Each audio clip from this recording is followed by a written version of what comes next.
I feel like I put on a bit of a mask around my kids and partner. I don't always show them the real me. How do I actually be more authentic with my family? This is a question that was actually asked to me after a recent presentation. How can I be more authentic with my kids and with my family? And the more I think about this concept of wearing masks, the more I realize we all wear masks in different points in our day, depending on who we're communicating to and depending on who we're in front of.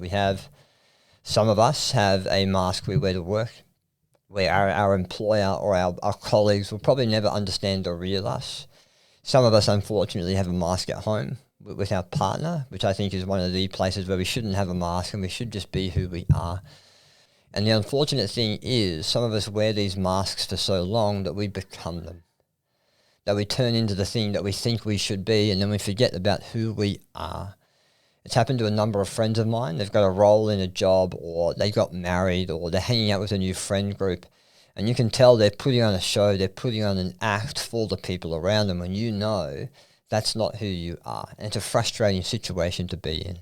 And so when it comes to our family, this is the one time where we shouldn't wear a mask, where we should learn to let that mask drop and be as authentic as we can, particularly for our children. Because if we teach our children to be a different person in front of different people, they too are going to struggle to understand who they are and then be authentic to their kids and their people in their environment. So my first tip is this. I want you to start small. I want you to share something real about your day instead of just saying, hey, I'm good, hey, I'm fine. Like anything in self-development and physical development, going from 0 to 100 like that does not work. If you go to your kid and just open up your entire life of pain and be as vulnerable as possible, that's going to scare the crap out of them. But the first thing you can do is start small and just answer a question such as, are you okay? Funnily enough, answer it honestly and start an honest conversation rather than just a surface level small talk with them. And then I want you to model vulnerability. Remember that your behavior is a language too, and your behavior your kids can interpret before they interpret your words. And so this could be as simple as admitting when you know you don't know something. I don't know the answer to that. Or being vulnerable with actually how you feel about a situation. And I know this might be hard for a lot of you to do, but it requires practice. Absolutely. Remember, vulnerability precedes resilience. The only way we're going to get stronger is if we commit to being vulnerable and honest with who we are, particularly in front of the people that we love.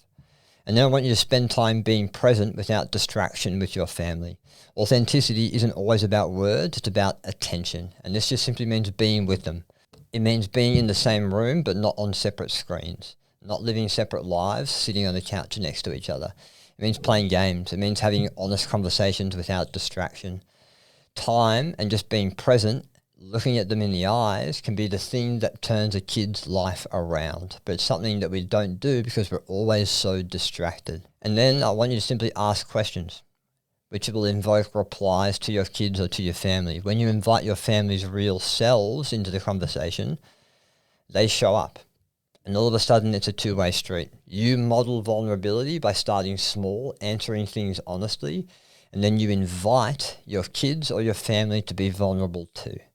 And that's where these beautiful connections can start to build. But do not think this is going to change overnight.